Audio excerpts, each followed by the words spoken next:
For more information, please visit our website www.scienceworld.in. You can motivate us to do more by liking, sharing our Instagram and Facebook page. Also, don't forget to subscribe to our YouTube channel and press the bell icon to get notifications of new videos. Hello everyone, my self Shweta और आज मैं आपको बताऊंगी chapter 12 area related to circles के important formula.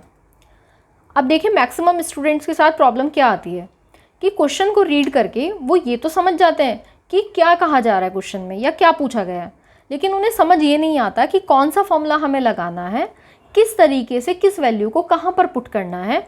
और अगर ये ही समझ आ जाए तो फिर तक आंसर कोई भी बच्चा इजीली निकाल ही लेता है।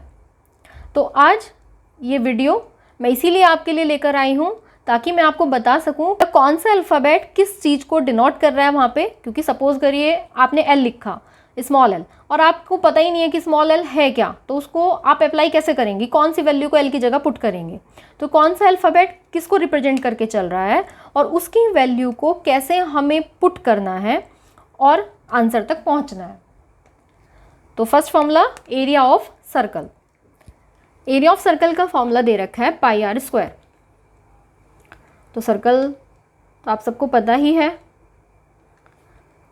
सर्कल, ये सर्कल की बाउंड्री लाइन, ये सर्कल का सेंटर जिसको हम जनरली ओ से ही डिनोट करते हैं। सेंटर से लेकर बाउंड्री लाइन तक की जो डिस्टेंस होती है ये क्या कहलाती है, स्मॉल आर मीन्स रेडियस। अब जो हमने ये वाला फॉर्मूला पढ़ा एरिया ऑफ सर्कल, जो कि किसके इक्वल है, पाई आर स्क्वायर, मैंने लिखा a is equal to pi r square. तो अब क्वेश्चन में क्या दिया होगा, क्वेश्चन में दिया होगा कि आर दे रखा है, रेडियस दे रखी है और एरिया पूछा गया है, या फिर आपको एरिया दे रखा है और रेडियस पूछी गई है। अगर एरिया दे रखा होता है और रेडियस पूछी गई है तो यही बस थोड़ा सा इधर उधर हो जाएगा और कुछ नहीं, एरिया अपॉन में pi is equal to r square. अब क्योंकि हमें आर निकालना है तो जो स्क्वायर था इधर जाके क्या बन जाएगा आपका, स्क्वायर रूट। तो आर इज इक्वल टू कितना हो गया, ए अपॉन पाई। एरिया की वैल्यू पुट करिए, पाई की वैल्यू 22/7। अगर क्वेश्चन में कुछ और वैल्यू गिवन नहीं है, कुछ क्वेश्चंस में पाई की वैल्यू 3.14 दे देते हैं, तो उस टाइम आपको पाई 3.14 ही लेकर चलना है, अदरवाइज पाई की वैल्यू 22/7। देखिए 22/7 और 3.14 से जो हमारा आंसर है उसके डेसिमल पॉइंट में थोड़ा बहुत वेरिएशन देखने को मिलता है, इसलिए जो हम वैल्यू पुट करके चलते हैं वो 22/7 ही रख कर चलते हैं अगर क्वेश्चन में 3.14 पाई की वैल्यू नहीं दी गई है। अब सेकंड फॉर्मूले पे आ जाते हैं। सेकंड फॉर्मूला है एरिया ऑफ सेमी सर्कल। नाम से ही आपको पता चल रहा है, सेमी सर्कल मीन्स सर्कल को दो बराबर हिस्सों में हमने तोड़ दिया। तो ये सर्कल का डायमीटर इधर बाउंड्री लाइन को टच कर रहा है, इधर बाउंड्री लाइन को टच कर रहा है, और यहाँ कहीं इसका सेंटर, जिसको हम ओ से डिनोट कर रहे हैं। अब सेंटर से लेकर बाउंड्री लाइन तक की डिस्टेंस आर, तो इधर भी आर, तो डायमीटर कितना हो गया आपका यहाँ से यहाँ तक, 2r। तो सेमी सर्कल का एरिया, सर्कल के एरिया को हाफ कर दो, तो पाई आर स्क्वायर हमारा सर्कल का एरिया था और हमने उसको 2 से डिवाइड कर दिया तो वो हाफ हो गया। और ये निकल क्या रहा है, एरिया ऑफ सेमी सर्कल। अब दो तरीके से पूछा जा सकता है, अगर रेडियस गिवन है तो आप क्या करेंगे, एरिया ऑफ सेमी सर्कल निकालेंगे, और अगर एरिया ऑफ सेमी सर्कल दे रखा है तो आपसे रेडियस पूछी जाएगी। फिर से अगर एरिया ऑफ सेमी सर्कल आपको गिवन है और रेडियस तक पहुंचना है तो ए, यहाँ पे एरिया ऑफ सेमी सर्कल के लिए ए मल्टीप्लाई 2 अपॉन में पाई और रूट लगा दीजिए इज इक्वल टू आर। तो अगर एरिया दे रखा है और रेडियस पूछी गई है तो सिंपली आप ही डिवाइड में था, इधर जाके मल्टीप्लाई बन गया, ये ऊपर मल्टीप्लाई में था, इधर आके डिवाइड बन गया, और स्क्वायर था तो इधर रूट लग गया। अगर क्वेश्चन में डायमीटर गिवन है तो डायमीटर को 2 से डिवाइड करके पहले रेडियस में कन्वर्ट कर लो, क्योंकि देखिए सर्कल, सर्कल का सेंटर यहाँ से लेकर यहाँ तक की जो डिस्टेंस है, इस बाउंड्री लाइन से इस बाउंड्री लाइन तक, इस एंड से इस एंड तक सेंटर से पास हो रही है, इसको क्या बोला जाता है, डायमीटर। आर आर जो कि 2 टाइम्स ऑफ रेडियस से मिलकर बनी होती है। तो डायमीटर इज इक्वल टू क्या होता है 2 मल्टीप्लाई रेडियस। तो रेडियस कितनी हो गई, डायमीटर डिवाइडेड बाय 2। अब थर्ड फॉर्मूले पे आ जाते हैं। थर्ड है पेरीमीटर ऑफ सर्कल। तो सबसे पहले बात आई कि पेरीमीटर क्या होता है। हम इसी सर्कल को ले लेते हैं। मान लीजिए आप यहाँ पर खड़े हैं और यहाँ से आपने इसकी बाउंड्री लाइन पे से घूमना शुरू किया और घूम कर वापस यहीं पर आ गए, तो आपने एक राउंड पूरा कर लिया एक सर्कल का। तो ये जो राउंड पूरा हुआ ये ही सर्कल का पेरीमीटर कहलाता है और सर्कल के पेरीमीटर को हम सर्कमफेरेंस बोल देते हैं। तो सर्कमफेरेंस अलग से कुछ नहीं, पेरीमीटर ऑफ सर्कल ही होता है। Perimeter of circle is equal to circumference, जिसको हम डिनोट करते हैं कैपिटल सी से। और capital C is equal to क्या होता है 2 पाई आर।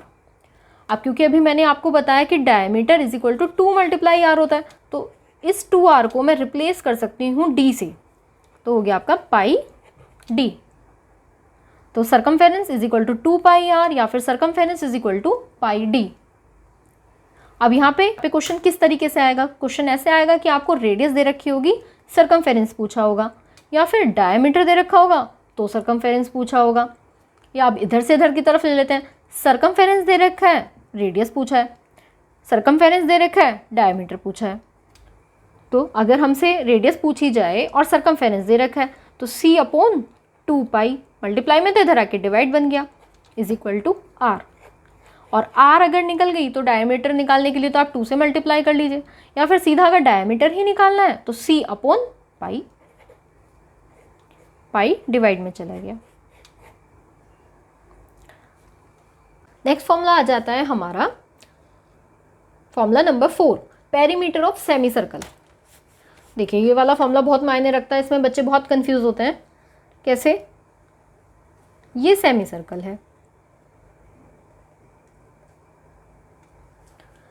अभी अभी हमने ऊपर पढ़ा कि एरिया ऑफ सेमी सर्कल जो होता है वो पाई आर स्क्वायर अपॉन 2 होता है। तो पेरीमीटर ऑफ सेमी सर्कल भी क्या होना चाहिए कि सर्कल के पेरीमीटर को डिवाइड कर दो 2 से, क्योंकि हम सेमी सर्कल यही तो बोल रहे हैं ना, सेमी सर्कल मतलब आधा सर्कल। तो पूरे सर्कल का जो पेरीमीटर था उसको 2 से डिवाइड कर दो, आ गया सेमी सर्कल का पेरीमीटर। लेकिन बच्चों ऐसा नहीं होता। देखिए सेमी सर्कल अपने आप में क्लोज्ड फिगर है, और अगर मैं इसकी ये डायमीटर नहीं मिलाती तो ये क्लोज्ड कहाँ रही है, तो ओपन स्ट्रक्चर हो गई ना, ओपन फिगर हो गया। तो इसलिए यहाँ से यहाँ डायमीटर को मिला के इसको क्लोज किया जाता है। यहाँ कहीं सेंटर O, ये R, यहाँ से लेकर यहाँ तक की डिस्टेंस और यहाँ से लेकर यहाँ तक की डिस्टेंस भी R। तो अब सेमी सर्कल का जो पेरीमीटर होता है, इसीलिए उसको क्या लिया जाता है, boundary line plus radius plus radius. अब बाउंड्री लाइन जो है वो क्या बन गई, सर्कल के पेरीमीटर को हाफ कर दो, तो 2 पाई आर सर्कल का पेरीमीटर डिवाइडेड बाय 2 प्लस में radius plus radius, that means 2r। 2 से 2 कैंसिल, तो क्या आया पाई आर प्लस 2r। ये आपका पेरीमीटर बन गया सेमी सर्कल का। अब क्वेश्चन में कैसे दिया होगा, क्वेश्चन में आपको हो सकता है शेप दी जाए कि ये शेप है सेमी सर्कुलर, आप इसका पेरीमीटर निकालिए। तो रेडियस की वैल्यू उस टाइम गिवन होगी आपको, रेडियस की वैल्यू सिंपली आप पुट करेंगे और सेमी सर्कल का पेरीमीटर निकल जाएगा। या दूसरा क्या दे रखा होगा कि सेमी सर्कल का पेरीमीटर दे रखा है और आपसे रेडियस पूछी गई है। अब देखिए यहाँ बीच में प्लस आ गया, अगर मैं इधर लेकर जाती हूँ तो माइनस कर ही नहीं पाऊंगी क्योंकि आर है, आर की वैल्यू हमें पता नहीं है। तो कैसे करेंगे, यहाँ पे आर आप कॉमन ले लीजिए, अंदर क्या बचा पाई प्लस 2, और इधर पेरीमीटर ऑफ सेमी सर्कल है, दैट मैंने इसको P1 से डिनोट कर दिया। तो पेरीमीटर ऑफ सेमी सर्कल और इज इक्वल टू में आर मल्टीप्लाई में पाई प्लस 2। अब अगर मेरे को आर निकालना है तो आर के साथ ये मल्टीप्लाई में है, तो पूरे का पूरा इधर जाएगा और क्या बन जाएगा आपका डिवाइड। P1 यानी कि perimeter of means perimeter of semi circle, pi की जगह अगेन 22/7, अगर कोई और वैल्यू कोई और क्या, 3.14 अगर गिवन नहीं है तो P1 अपॉन 22 प्लस 14 अपॉन 7, यहाँ आपकी इक्वल में R चल रही, रेडियस निकाल रहे हैं इस बार हम। 7 ऊपर चला गया तो 7 मल्टीप्लाई P1 अपॉन 36, तो ये आपकी रेडियस निकल गई अगर आपको सेमी सर्कल का पेरीमीटर गिवन है। तो आप डायरेक्टली रेडियस निकाल सकते हैं सेमी सर्कल के पेरीमीटर से। और देखिए यहाँ से हम एक और फॉर्मूला भी बना सकते हैं। सेमी सर्कल का perimeter P1 is equal to था हमारे पास pi r plus 2r, pi r ही रहा और 2r को हम क्या लिख सकते हैं, डायमीटर। तो pi r plus diameter is equal to semi circle का पेरीमीटर। क्लियर। नेक्स्ट फॉर्मूले पे आ जाते हैं। Formula number 5, distance moved by wheel in 1 rotation. अगर व्हील 1 रोटेशन ले रहा है, एक बार व्हील घूम जाता है पूरा, तो कितनी डिस्टेंस वो कवर करके चलता है। अब व्हील शेप कैसी है व्हील की, सर्कुलर, और कोई भी सर्कल जब एक राउंड पूरा कर लेता है तो जो डिस्टेंस मूव्ड होती है वो सर्कमफेरेंस ही बन जाती है। तो इसलिए distance moved by wheel in 1 rotation is equal to क्या है, सर्कमफेरेंस ऑफ व्हील। व्हील का सर्कमफेरेंस किससे निकलेगा, व्हील की रेडियस को यूज करके। तो कितना हो जाएगा, is equal to 2 pi r. तो अब सपोज करिए वो व्हील 10 राउंड्स ले रहा है, तब आपको डिस्टेंस पूछी है, तो आप क्या करेंगे, 2 पाई आर क्या है आपका, जितनी डिस्टेंस ये मूव कर रहा है 1 रोटेशन में। अब मैंने बोला 10 राउंड्स ले रहा है, तो 10 की मल्टीप्लाई कर दो 2 पाई आर से, तो डिस्टेंस मूव्ड आ जाएगी 10 राउंड्स में। अब इसमें क्या है कि आपको रेडियस गिवन होगी और आपसे पूछेंगे कि कितनी डिस्टेंस इसने कवर करी 1 राउंड में, 2 राउंड में या 10 राउंड्स में, जितने भी राउंड्स आपको दे रखे होंगे। तो आर की वैल्यू आप सिंपली पुट करेंगे, सर्कमफेरेंस निकालेंगे और उसकी मल्टीप्लाई उस नंबर से कर देंगे जितने रोटेशंस में डिस्टेंस कवर्ड वो आपसे निकलवा रहा है। या दूसरा किस तरीके से पूछ सकते हैं कि आपको दे सकते हैं कि ये जो व्हील है लेट 10 राउंड्स में इतने डिस्टेंस कवर कर रहा है, हमने माना x डिस्टेंस कवर कर रहा है, कितने राउंड्स में, 10 राउंड्स में। तो 10 multiply 2 pi r is equal to x. X क्या है, ये डिस्टेंस मूव जिसकी वैल्यू आपको नोन होगी, जिसकी वैल्यू आपको पता होगी। अब हमें रेडियस निकालनी है, तो x upon 10 multiply 2 pi is equal to कितना आ गया, r। तो total distance moved divided by 2 pi और मल्टीप्लाई में वो नंबर जितने उसने रोटेशंस बनाए हैं। इसको सॉल्व कर दो तो क्या निकाल सकते हैं आप, रेडियस निकाल सकते हैं। अब आ जाते हैं फॉर्मूला नंबर 6 पर। फॉर्मूला नंबर 6 में क्या है, नंबर ऑफ रोटेशंस। अगर आपको नंबर ऑफ रोटेशंस निकालने हैं कि रोटेशंस कितने लिए व्हील ने, तो जो टोटल डिस्टेंस कवर्ड है उसको डिवाइड कर दो सर्कमफेरेंस ऑफ व्हील से। देखिए कैसे, यहीं से आ जाएगा ये भी निकल के। x हमने क्या लिया था, total distance covered, x divide कर दिया मैंने 2 पाई r से, इज इक्वल टू में देखो हम, क्योंकि पहले जो व्हील था वो 10 राउंड्स ले रहा था, तो अगर 10 को मैं यहीं छोड़ देती हूँ तो एक तरीके से यहाँ पर ही पता चल गया है कि राउंड्स कितने लिए गए हैं, 10। तो total distance covered divided by circumference of wheel is equal to क्या आ जाता है, नंबर ऑफ रोटेशंस, कितने रोटेशंस उसने बनाए। अब इसमें आपको रेडियस दे रखी होगी, टोटल डिस्टेंस कवर्ड, आपको सिंपली ये निकालना होगा। तो दोनों को आपस में डिवाइड कर दो, रेडियस की वैल्यू यहाँ पे पुट करके और डिस्टेंस कवर्ड की वैल्यू यहाँ पे पुट करके। पाई की वैल्यू पुट करो, 2 ऐसे ही रहेगा। पाई की वैल्यू 22/7 जब आप रखेंगे 7 ऊपर चला जाएगा, तो क्या निकल जाएगा, number of rotations. Question formula number 7, area of sector.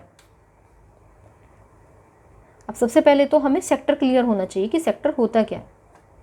Circle, circle का सेंटर, और मैंने इसकी कोई भी 2 रेडियस मिला दी, तो ये जो रीजन बनकर आया मैंने इसको नाम दिया O A B और यहाँ पर C।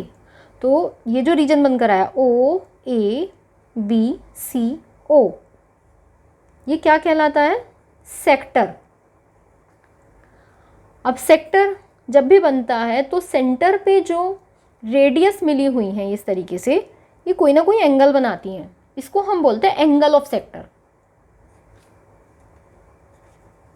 Angle of sector. अब देखिए पूरा सर्कल था, इस सर्कल के कंपैरिजन में ये जो सेक्टर है ये काफ़ी छोटा है, तो जो छोटा होता है उसको हम बोल देते हैं माइनर सेक्टर। और ये जो बचा ऊपर का ये वाला पोर्शन, ये भी एक सेक्टर है अपने आप में, लेकिन हम इसको क्या बोल देते हैं, मेजर सेक्टर। जो मेजर सेक्टर है वो भी सेंटर पे कोई ना कोई एंगल बनाकर चलेगा, ये वाला। अब अगर हमें माइनर सेक्टर वाला एंगल दे रखा है, मेजर का निकालना है, तो आपको पता है कि पूरा जो एंगल बनता है ये कंप्लीट एंगल कितने का होता है, 360 का। माइनर सेक्टर का जो भी एंगल दे रखा होगा उसको 360 में से माइनस कर दो तो किसका एंगल निकल जाएगा, मेजर सेक्टर का। और अगर मेजर सेक्टर का आपको दे रखा है, माइनर सेक्टर का एंगल पूछा गया है, तो 360 में से मेजर वाला माइनस कर दीजिए, निकल जाएगा माइनर सेक्टर का एंगल। अब सेक्टर का जो एरिया होता है वो होता है theta upon 360 multiply pi r square. देखिए पाई आर स्क्वायर क्या है, सर्कल का एरिया। अब सर्कल के एरिया का कितना फ्रैक्शन ये सेक्टर ले रहा है, इसी को हम बोल देते हैं एरिया ऑफ सेक्टर। इसीलिए यहाँ पर लगाया गया थीटा अपॉन 360। 360 पूरा एंगल, थीटा जितना इसने लिया, मीन्स जितना सेक्टर ने ये थीटा बनाया। लेट यहाँ पे 90 है तो 90 upon 360 multiply pi r square. 90 बन जा, 94 जा, तो सिंपल करके कितना आ गया, 1/4 पाई आर स्क्वायर। मीन्स जो आपका सेक्टर है वो सर्कल के एरिया का 1/4 पोर्शन लेकर चल रहा है। तो अगर आपको एरिया ऑफ सेक्टर निकालना है तो आपको थीटा पता होना चाहिए, साथ में रेडियस पता होनी चाहिए। अभी इसी क्वेश्चन को घुमा के पूछ लेते हैं। वो कैसे कि इस बार एरिया ऑफ सेक्टर आपको पता है, रेडियस भी पता है, और थीटा पूछा गया है। अब थीटा पूछा गया है तो ये डिवाइड में था, इधर जाके क्या बन जाएगा, मल्टीप्लाई। ये मल्टीप्लाई में था तो इधर आके क्या बन जाएगा, डिवाइड, और इज इक्वल टू थीटा।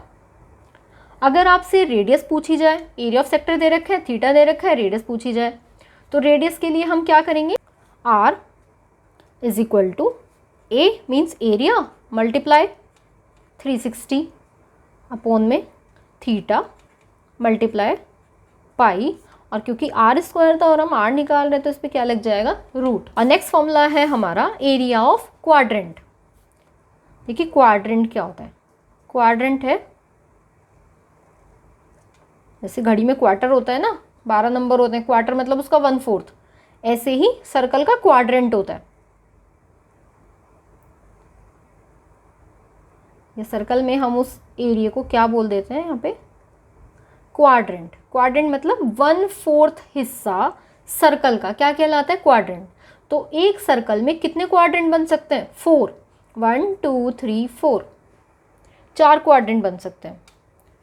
अब हमें एरिया निकालना है क्वाड्रेंट का, तो सिंपली आप लिख सकते हैं 1/4 multiply pi r square. R radius, अगर आपको रेडियस नोन है तो सीधा सीधा आप एरिया ऑफ क्वाड्रेंट निकाल सकते हैं, लेकिन अगर रेडियस नोन नहीं है तो एरिया ऑफ क्वाड्रेंट पता होगा।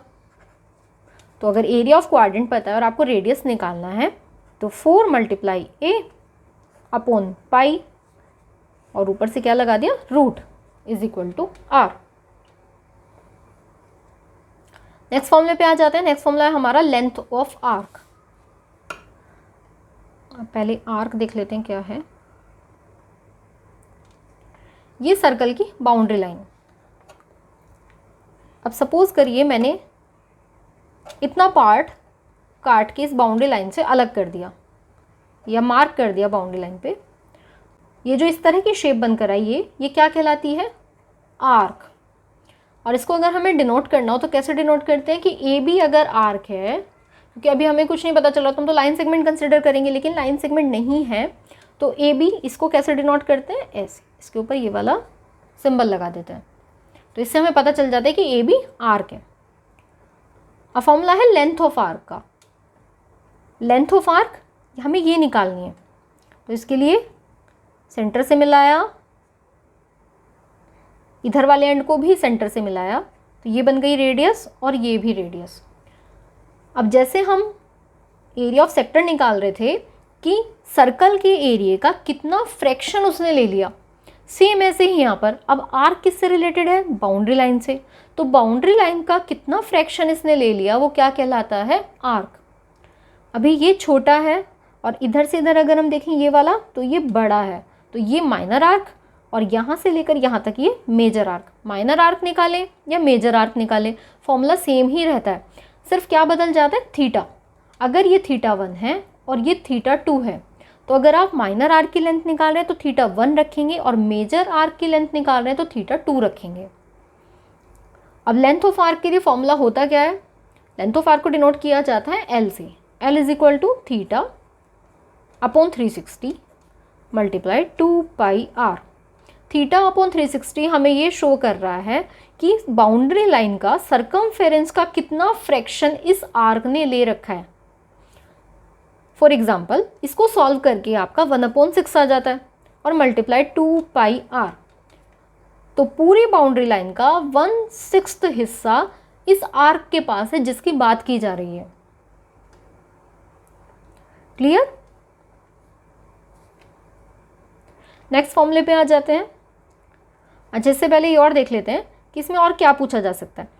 देखिए यहाँ तो length of arc is equal to हमने ये पढ़ा, अब हो सकता है थीटा पूछा जाए। थीटा पूछा जाएगा तो एल मल्टीप्लाई 360 अपॉन में 2 पाई आर, और अगर आर पूछा जाता है तो एल मल्टीप्लाई 360 अपॉन में थीटा और 2 पाई।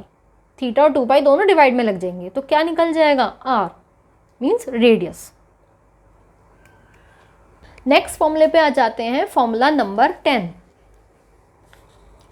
फॉर्मूला 10 है हमारा लेंथ ऑफ मेजर आर्क। अब देखिए अगर माइनर आर्क का ही एंगल आपको पता है तो मेजर आर्क का आप एंगल निकाल के कैसे निकालेंगे, 360 में से माइनर आर्क वाले एंगल को माइनस कर दीजिए तो मेजर आर्क का एंगल निकल जाएगा और सीधा सीधा यही वाला फॉर्मूला लगा दो, बस थीटा बदल दो। थीटा कौन सा लगेगा, मेजर आर्क वाला। दूसरा क्या तरीका है, अगर आपको मेजर आर्क निकालना है और थीटा सिर्फ यही वाला पता है माइनर आर्क वाला, तो पहले माइनर आर्क की लेंथ निकाल लीजिए और पूरी सरकमफेरेंस में से मतलब पूरी बाउंड्री लाइन में से ये जो आर्क की लेंथ आई ए बी आर्क की, इसको माइनस कर दो तो क्या निकल जाएगा, length of major arc. Major arc मतलब बड़े वाला आर्क। अब आ जाते हैं formula number 11, angle describe by minute hand in 1 minute, जो कि कितना होता है 6 डिग्री। देखिए एक जनरल इसको मैं फॉर्मूला नहीं बोलूँगी, बस आपको हाँ ये पॉइंट याद रखना है इस तरह के क्वेश्चंस को करने के लिए। अगर क्वेश्चन आता है मिनट हैंड से रिलेटेड, घड़ी का मिनट हैंड, घड़ी में जनरली 3 हैंड होते हैं, एक आर हैंड, दूसरा मिनट हैंड और तीसरा सेकंड हैंड। लेकिन जो क्वेश्चंस अराइज किए जाते हैं वो मिनट हैंड और आर हैंड को ही लेकर किए जाते हैं। आर हैंड को हम शॉर्ट हैंड भी कहते हैं क्योंकि वो छोटा होता है, और मिनट हैंड को लॉन्ग हैंड भी कहते हैं क्योंकि वो आर हैंड से बड़ा होता है। अब जो मिनट हैंड है वो हमें मिनट्स का इंडिकेशन देता है और जो आर हैंड है वो हमें आवर्स के बारे में बताता है। तो मैंने अभी इतने नंबर शो करके क्लॉक बनाई एक, ये वाला हमारा आर हैंड है और ये वाला मिनट हैंड है। आर हैंड छोटा, मिनट हैंड थोड़ा सा इससे बड़ा। अब देखिए इसके हिसाब से 1 बजा है, 1 से पहले क्या बजा होगा, 12 मीन्स 12 बजा होगा। तो 12 से 1 तक जाने में आर हैंड ने कितना मूवमेंट किया, यहाँ से यहाँ तक, जबकि मिनट हैंड को 12 से घूमकर वापस 12 पर ही आना होता है। तो मिनट हैंड जो है वो कितने मिनट्स मूव करता है, 60 मिनट। तो 60 मिनट का मूवमेंट दिखाता है पूरा सर्कल ये कवर करने में, जो कि एंगल कितने का बनाता है पूरा सर्कल, 360 डिग्री का, मतलब कंप्लीट एंगल। अब देखिए इसमें एक और क्वेश्चन अराइज होकर आता है कि हो सकता है क्लोक हमारी स्क्वायर शेप हो, तो फिर हम सर्कल का क्यों लेंगे, फिर तो हम स्क्वायर का लेंगे ना। लेकिन बच्चों ऐसा नहीं होता, वो इसलिए नहीं होता कि कोई सा भी हैंड है, ये मिनट हैंड है या आर हैंड है, जब ये मूव करेगा तो ये सर्कल ही डिस्क्राइब करके चलेगा। आपकी क्लोक की शेप हेक्सागन हो, पेंटागन हो, रेक्टेंगल हो, स्क्वायर हो, उस चीज़ से कोई फर्क नहीं पड़ रहा है। और ये जो आर हैंड या मिनट हैंड है, इसकी यहाँ से लेकर यहाँ तक की जो डिस्टेंस होती है, ये रेडियस बन जाती है उस सर्कल के लिए जो ये डिस्क्राइब करके चल रहा है। तो इसलिए मिनट हैंड 60 मिनट अगर कवर कर रहा है तो एंगल कितने का बनाता है, 360 डिग्री का। तो 1 मिनट में कितना बनाएगा, 360 अपॉन 60 इज इक्वल टू 6 डिग्री। अगर मिनट हैंड 12 से 1 पर जा रहा है या 1 से 2 पर या 2 से 3 पर, एक नंबर का मूवमेंट दिखा रहा है, नंबर मतलब क्लॉक वाले नंबर्स, 1 से 2, 2 से 3, 3 से 4, तो मिनट्स कितनी मूव होती हैं, 5 मिनट। तो अगर क्वेश्चन आता है कि 7:15 हो रहा था और 7:30 हो गया, तो बताइए कितना एंगल बना। तो हमें आर क्योंकि सेम है तो सिर्फ मिनट हैंड का मूवमेंट देखना होता है कि कितने मिनट्स आगे बढ़ी। पहले 15 हो रहा था और अब 30 हो गया, तो कितने मिनट्स आगे चली गई, 15 मिनट्स। मिनट हैंड को कितना मूव करना पड़ा, 15 मिनट्स। 1 मिनट में कितने का एंगल बन रहा है, 6 डिग्री। तो 15 मिनट में कितना बन जाएगा, 15 मल्टीप्लाई 6, 15 मल्टीप्लाई 6 90 डिग्री। क्लियर। अब नेक्स्ट पे आ जाते हैं। नेक्स्ट है angle describe by hour hand in 1 our.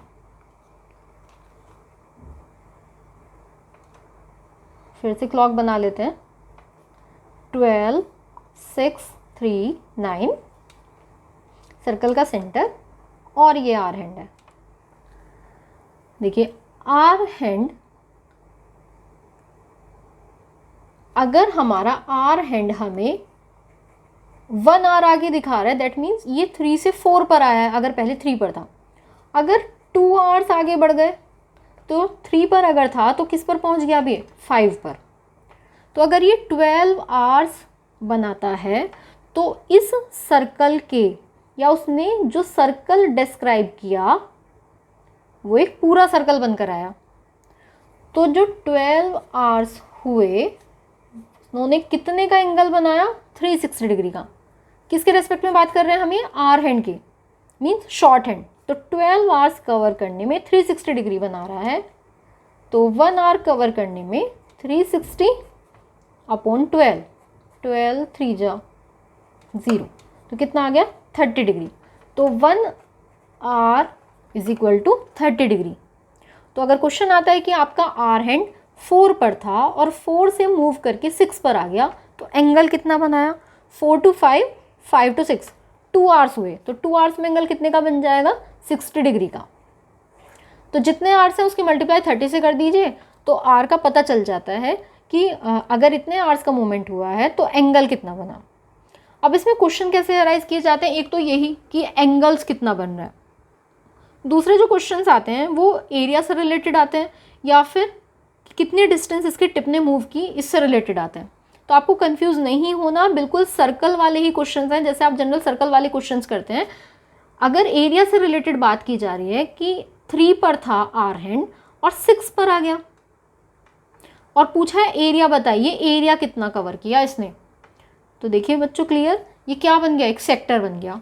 और सेक्टर के एरिया का फॉर्मूला क्या होता है, theta upon 360 multiply pi r square. तो यहाँ पे थीटा हमें कौन सा थीटा रखना होगा कि 3 आवर्स के मूवमेंट में एंगल कितना बनेगा। 1 आवर में कितना है 30, तो 3 में कितना हो जाएगा 90, 90 अपॉन 360 मल्टीप्लाई पाई, और आर की वैल्यू आपको दे रखी होगी कि ये आर हैंड कितना लंबा है, तो जितनी भी दे रखी होगी उतनी आर की जगह रख के उसका स्क्वायर करके इसको सॉल्व कर दो। तो क्या निकल जाएगा कि area swept by hour hand in जितने भी आर्स आपको दे रखे हैं, जैसे यहाँ पर हमने 3 आवर्स का निकाला है। सेम ऐसे ही आपका मिनट हैंड के रिस्पेक्ट में आता है।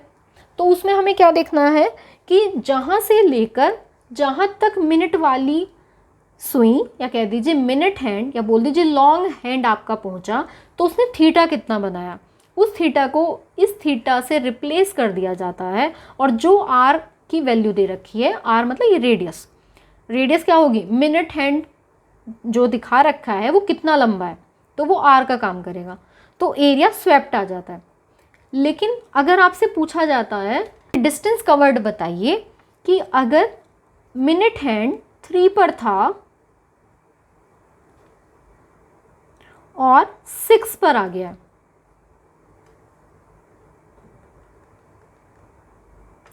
तो बताइए इसकी टिप ने डिस्टेंस कितनी कवर करी। तो डिस्टेंस क्या होगी, ये, और ये मतलब क्या बन गई आपकी बाउंड्री लाइन। इस कंसेप्ट को आप क्लियर कर लीजिए कि जब एरिया से रिलेटेड बात आती है ना, तो एरिया मतलब ये सरफेस हमारी इन्वॉल्व है, लेकिन जब डिस्टेंस कवर्ड होती है तो डिस्टेंस हमारी जो होगी वो सिर्फ बाउंड्री लाइन से रिलेट करेगी। और बाउंड्री लाइन, सर्कल की जो बाउंड्री लाइन है उसको हम क्या बोलते हैं, सर्कमफेरेंस। लेकिन यहाँ से यहाँ तक इतना अगर हमें शो करना है तो ये क्या कहलाएगा, लेंथ ऑफ आर्क। तो हमें फॉर्मूला कौन सा लगाना होगा, θ/360 मल्टीप्लाई 2πr। अब थीटा कौन सा रखें, थीटा आपको वो ही रखना होगा जितना मिनट हैंड यहाँ से यहाँ तक के मोमेंट में यहाँ पर बनाकर चलेगी। अब कितना एंगल बनाएगी, अब कैसे पता करें भाई, एक और प्रॉब्लम आ गई।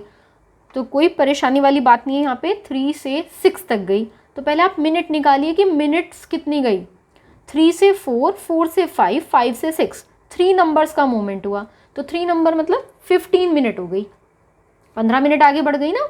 और 1 मिनट में कितने का एंगल बन रहा था, अभी अभी बताया था मैंने आपको, 1 मिनट में कितने का एंगल था, 6 डिग्री। तो 15 में कितना हो जाएगा, 15 मल्टीप्लाई 6, 90 डिग्री। तो थीटा की जगह आप क्या रखेंगे, 90 डिग्री। हो सकता है आपको दे दें कि ये लेंथ ऑफ आर्क जो है L, मतलब स्मॉल l, ये आपको गिवन है, और आपसे रेडियस पूछा गया, या कह दीजिए मिनट हैंड की लंबाई पूछी गई है।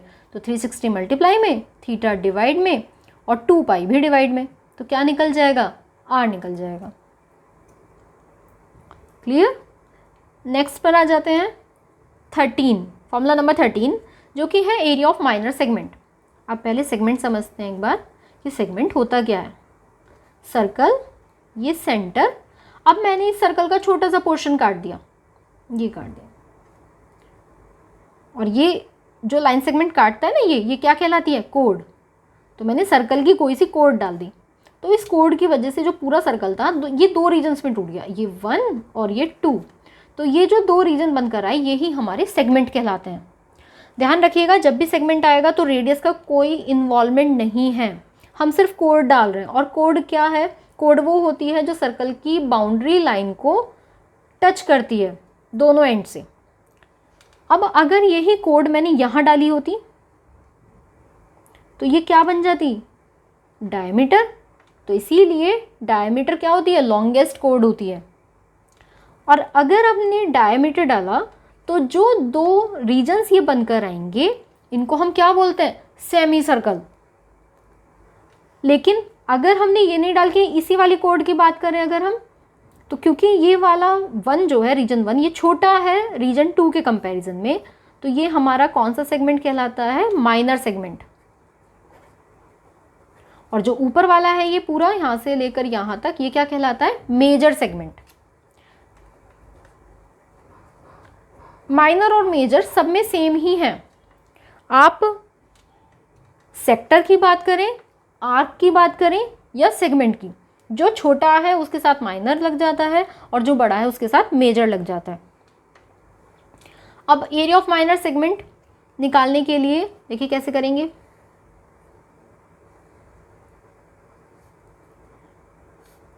सर्कल का सेंटर, ये कोड, और इसको मैंने सेंटर से यहाँ से ऐसे मिला दिया।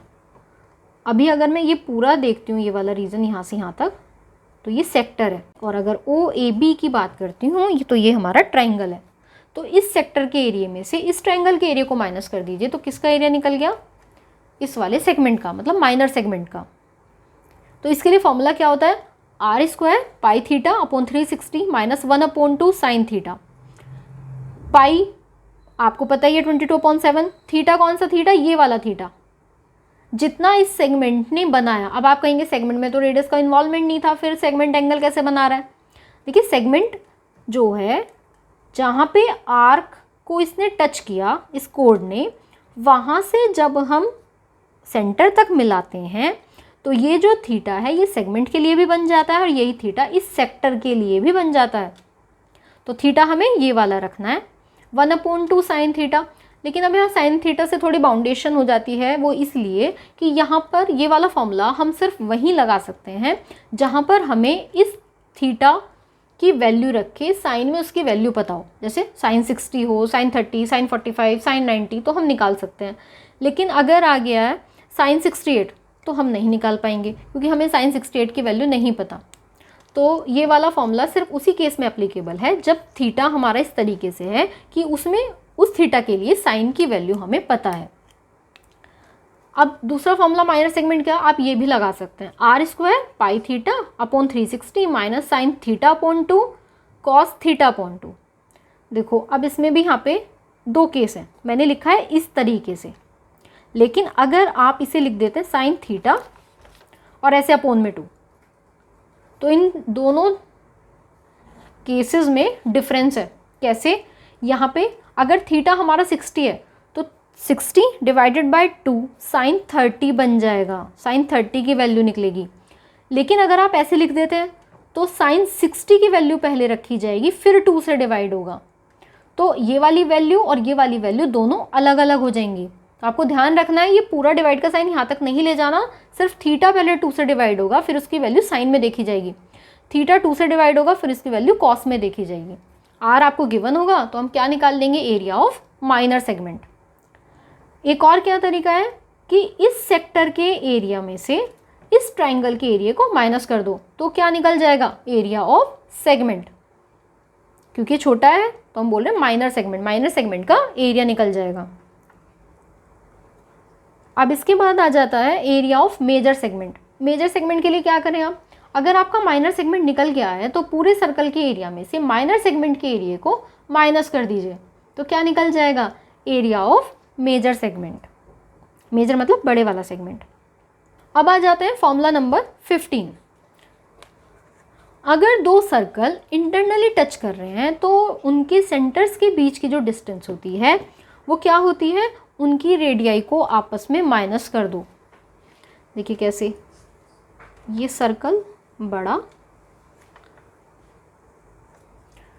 और इसके अंदर ये एक छोटा सर्कल,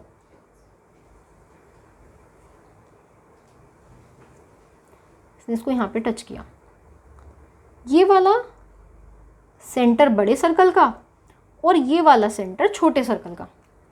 तो यहाँ से यहाँ तक स्मॉल आर लेट कर लीजिए और यहाँ से लेकर यहाँ तक मतलब बड़े सर्कल की रेडियस, इसको हमने कैपिटल आर ले लिया। इसका सेंटर मैंने माना ओ और इसका सेंटर माना ओ डैश। तो अगर मेरे को ओ डैश चाहिए तो कैपिटल आर में से स्मॉल आर को माइनस कर दो। कैपिटल आर बड़े वाले सर्कल की रेडियस और स्मॉल आर छोटे वाले सर्कल की रेडियस। अब देखें जितने भी केसेस अराइज होंगे या आप ट्राई कर सकते हैं कि अगर इंटरनली सर्कल टच कर रहा है इसको तो ऐसा नहीं होगा कि 2 पॉइंट पे टच कर दे, सिर्फ और सिर्फ एक ही पॉइंट बनेगा जिस पे टच करेगा। तो केस सिर्फ और सिर्फ यही अराइज होगा और कोई केस अराइज नहीं होगा। अब आ जाते हैं फॉर्मूला नंबर 16 पर। अगर दो सर्कल एक्सटर्नली टच कर रहे हैं तो उनके सेंटर्स के बीच में डिस्टेंस कितनी होती है, तो क्या होती है कि दोनों की रेडियाई या दोनों की रेडियस को प्लस कर दो। रेडियाई हमारा प्लूरल वर्ड होता है और रेडियस हमारा सिंगुलर वर्ड है, तो यहाँ पे दो की बात चली इसलिए रेडियाई बोला जा रहा है। इसकी रेडियस प्लस इसकी रेडियस, तो दोनों के जो सेंटर्स हैं उनके बीच की डिस्टेंस निकल जाती है। आ जाते हैं फॉर्मूला नंबर 17 पर। If a circle is inscribed in an equilateral triangle then radius of inscribed circle. देखिए ये equilateral triangle, inscribed circle means इसके अंदर सर्कल बनाया गया है। तो जब इसके अंदर सर्कल बनेगा, बड़े से बड़ा सर्कल, ऐसे तो आप बहुत छोटा भी बना सकते हैं लेकिन ये बड़े से बड़ा सर्कल, तो ये ट्राइंगल को 3 पॉइंट पे टच कर जाएगा, ये सर्कल का सेंटर। तो अगर आपको ये आर निकालना है, लेकिन ये एप्लीकेबल है सिर्फ इक्विलेटरल ट्राइंगल के लिए, ये वाला formula r is equal to 1/3 multiply altitude. Altitude किसका, अब सर्कल का तो एल्टीट्यूड है नहीं, तो किसका एल्टीट्यूड, इक्विलेटरल ट्राइंगल का। और इक्विलेटरल ट्राइंगल का एल्टीट्यूड निकालने का डायरेक्ट फॉर्मूला √3/2 मल्टीप्लाई साइड, किसकी साइड, ट्राइंगल की साइड। अब क्योंकि ट्राइंगल की तीनों साइड इक्वल होती है, मैंने माना 24 है, ये 24, ये 24, तो ये भी 24, तो अगर r निकालना है तो क्या आ जाएगा 3/2, और इसकी जगह हम क्या रख देंगे 24, 3 8 जा 2 4 जा, तो कितनी आ गई 4√3। ये सीधी सीधी रेडियस आ गई इस इनस्क्राइब्ड सर्कल की।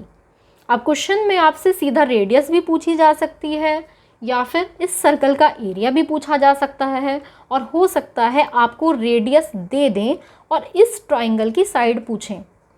अच्छा चलो एक बार ऐसे भी कर लेते हैं कि अगर हमें रेडियस दे दी और हमसे साइड पूछी गई है तो क्या करेंगे, r 3 और 2 इधर डिवाइड में थे तो इधर आके क्या बन जाएंगे, मल्टीप्लाई में, √3 कहाँ चला जाएगा, डिवाइड में, इज इक्वल टू कितना आ जाएगा आपका साइड। तो r की वैल्यू आप रखेंगे और किसकी साइड निकल जाएगी, इक्विलेटरल ट्राइंगल की। सेम ऐसे ही होता है कि अगर देखिए दो वर्ड आता है, इनस्क्राइब्ड और सरकमस्क्राइब्ड। इनस्क्राइब्ड मतलब उस फिगर के अंदर बना होना, सरकमस्क्राइब्ड मतलब जिसने सरकमस्क्राइब किया है वो बाहर की तरफ है, उसने घेर रखा है उसको। तो यहाँ पे स्क्वायर को मैं अंदर बना के दिखा रही हूँ सर्कल के।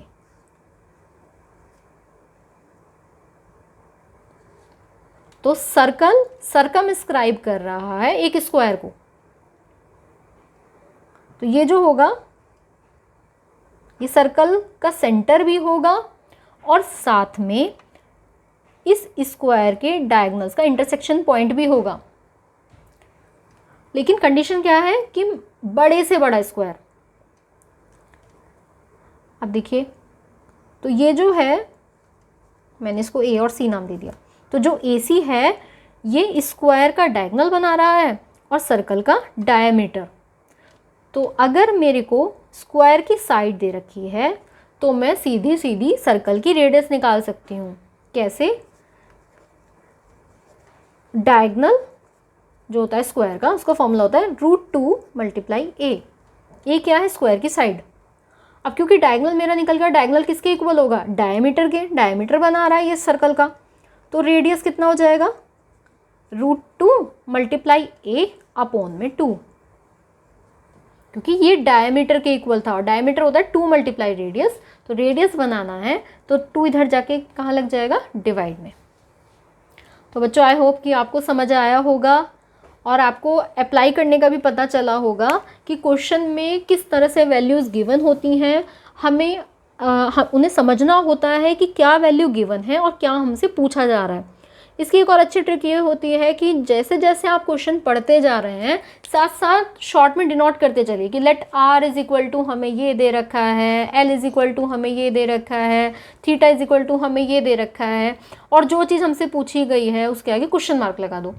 तो वहीं पे क्लियर हो जाता है इन वेरिएबल्स को देखकर कौन सा फॉर्मूला हमें इस टाइम अप्लाई करना चाहिए और आंसर तक पहुंच सकते हैं। अगर आपको समझ आया तो ज़्यादा से ज़्यादा लाइक कीजिए, शेयर कीजिए, कमेंट कीजिए, और हाँ बेल आइकन को प्रेस करना बिल्कुल ना भूलें, क्योंकि बेल आइकन को प्रेस करके जो भी लेटेस्ट नोटिफिकेशन आते हैं रिलेटेड टू वीडियोस वो आपके पास सबसे पहले पहुंचते हैं। तो बेल आइकन को ज़रूर प्रेस करिए। और थैंक्स फॉर वॉचिंग कि आपने इस वीडियो को ध्यान से देखा, सुना और समझा।